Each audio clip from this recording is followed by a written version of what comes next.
റൂഹ് തൊണ്ടക്കുയിൽ എത്തുന്നതിന് തൊട്ട് മുമ്പ് വരെ തൗബ ചെയ്യാൻ റബ്ബ് അവസരം നൽകും. റബ്ബ് കാരുണ്യവാനാണ്. എന്നാൽ ഈ ഇബ്ലീസ് പരമവഞ്ചകനാണ്.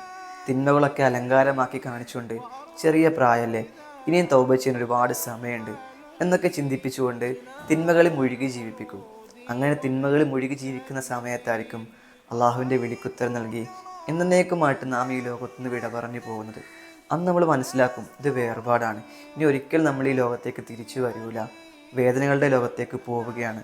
അന്ന് നമ്മൾ റബ്ബിനോട് പറയും, റബ്ബെ ഒരു ജീവൻ, റബ്ബെ എന്നെ ഒന്ന് തിരിച്ചയക്കണം, റബ്ബെ ഞാൻ എല്ലാ നന്മകളും ചെയ്തുകൊണ്ട് ജീവിക്കാം എന്ന് പറയുമ്പോൾ റബ്ബ് പറയും, നിനക്ക് ഒരുപാട് അവസരങ്ങൾ നൽകി, അന്നൊക്കെ നീ പറഞ്ഞത് പിന്നീട് തൗബ ചെയ്യാം എന്ന് പറഞ്ഞുകൊണ്ട് മാറി തിന്മകളിൽ ജീവിക്കാറുണ്ട്.